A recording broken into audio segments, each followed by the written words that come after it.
Bonjour et bienvenue dans votre émission spéciale bilingue consacrée à l'Ukraine. 观众朋友您好，欢迎收看欧洲卫视双语特别节目《直击乌克兰》，我们一同关注乌克兰局势的最新进展。Voici l'essentiel de ce qu'il faut retenir. 下面请看详细内容。海外网4月18号消息，据今日俄罗斯报道，俄罗斯国防部17号称，来自63个国家的6824名外国雇佣兵前往乌克兰为泽连斯基政府参战。 其中1035人已经被消灭，912人逃离乌克兰，另有400多人藏身马里乌波尔的钢铁厂。俄罗斯国防部称，来自波兰的外国雇佣兵人数最多为1717人，大约1500人来自美国、加拿大和罗马尼亚，300多人来自英国，另有300多人来自格鲁吉亚，还有193人来自土耳其控制的叙利亚地区。 俄罗斯国防部发言人科纳申科夫强调，在乌克兰的外国雇佣兵不享受战俘身份，他们来到乌克兰就是为了杀斯拉夫人赚钱，等待他们的最好结局就是刑事责任和长期监禁。 科纳申科夫还警告称，守在马里乌波尔的雇佣兵若承诺进一步抵抗，将全部被摧毁。此前，俄罗斯国防部曾发出声明，给钢铁厂内的乌军7小时缴械投降，但是乌克兰官方并未同意。 Interrogé dimanche soir sur France Info, l'ambassadeur de France en Ukraine, Étienne de Poncin, a annoncé que l'ambassade de France est de retour à Kiev. L'ambassade de France avait été transférée en urgence le 28 février à Lviv, dans l'ouest de l'Ukraine.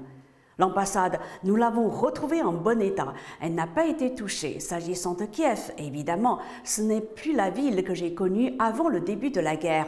La vie reprend doucement, mais elle est très marquée par le conflit. Il y a des checkpoints absolument partout, une très grande sécurité, mais on sent aussi une volonté de reprendre le cours de la vie, même si la guerre est toujours là, témoigne Étienne de Poncin dans cet entretien. À ce propos, ce n'est pas parce que l'ambassade est revenue à Kiev que nous avons changé notre conseil aux voyageurs. Bien au contraire, nous continuons à déconseiller formellement à tous nos ressortissants de se rendre en Ukraine parce que le pays est en guerre. Le danger est partout, insiste alors le diplomate.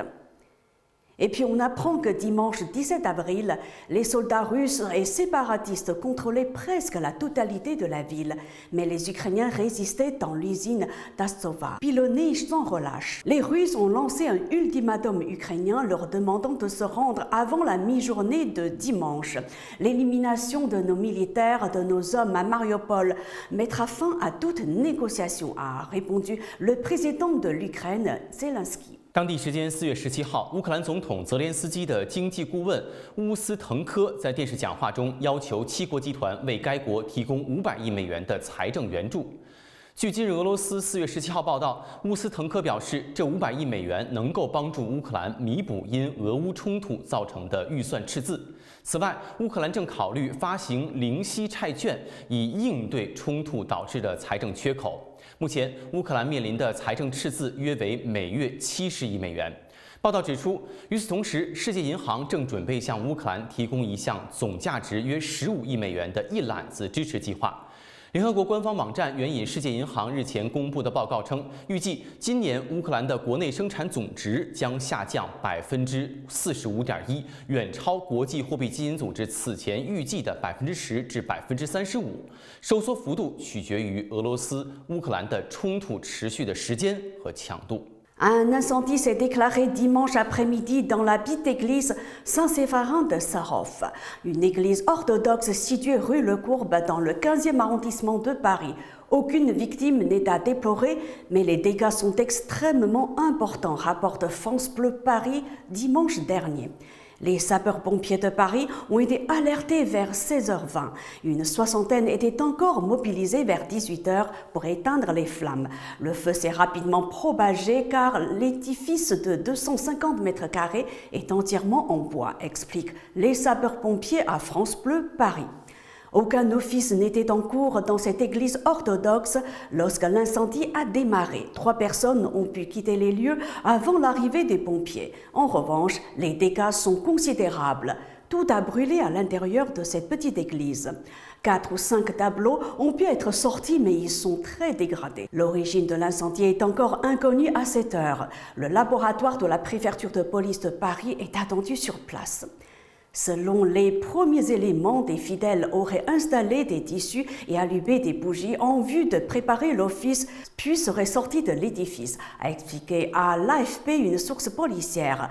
La thèse accidentelle est à l'heure actuelle privilégiée, a ajouté cette source. J'exprime toute ma solidarité aux fidèles de l'église orthodoxe Saint-Sépharin de Sarov, a tweeté dans la soirée Gérard Darmanin, ministre de l'Intérieur, également chargé des cultes. 当地时间4月17号，美国特拉华州的民主党籍联邦参议员库恩斯声称，如果美国和北约不干预俄乌冲突，乌克兰或变成下一个叙利亚。日前，俄方已经就美国向乌克兰提供武器一事发出外交照会。据今日俄罗斯4月17号报道，库恩斯提出了有关乌克兰派遣美军的设想，若不派兵，乌克兰将变成东欧的叙利亚。美国人不能对俄乌冲突视而不见。此外，库恩斯认为，美国西方向俄罗斯实施毁灭性制裁的做法是正确的，并暗示，若俄方在冲突中采取进一步行动，美国和西方应采取更直接的行动。如果北约和西方没有向乌克兰提供有力的援助，我很担心接下去会看到什么，我们将会看到乌克兰变成叙利亚那样。 在发表上述言论之际，库恩斯日前表示，美国政府应该考虑向乌克兰派兵的问题。Sur des images diffusées samedi 16 avril par le ministère de la Défense russe, des hommes en uniforme de marins sont présentés comme l'équipage rescapé du Moskva. Le capitaine du navire est également sur les images. Pour Moscou, il s'agit de montrer que tous les soldats sont sains et saufs. L'équipage du bateau Moskva se trouve sur la base principale héroïque de Sébastopol. Ces officiers vont continuer de servir dans la marine, a déclaré l'amiral Lemanov, le commandant en chef de la marine russe. Alignés au garde à vous, les militaires sont une centaine. Le navire comptait près de 500 hommes. Selon Moscou, le naufrage n'a fait aucune victime, une version dont doutent plusieurs experts. Le navire était en train de couler. Il est donc très probable qu'à ce moment-là, un certain nombre de marins sont restés coincés dans le bateau et que d'autres ont été évacués. Mais de toute façon, il y a eu des victimes, juge le général Vincent Desportes, professeur de stratégie militaire à Sciences Po.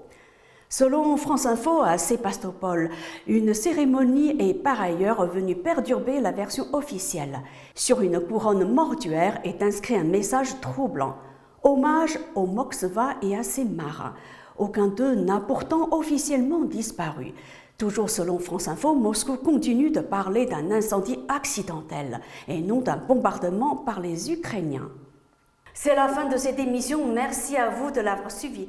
Mandarin TV continue de suivre de près l'évolution de la situation en Ukraine. À la prochaine. 感谢收看这一期的特别节目《直击乌克兰》，有关乌克兰危机的最新进展，欧洲卫视还会持续关注。下期节目再见。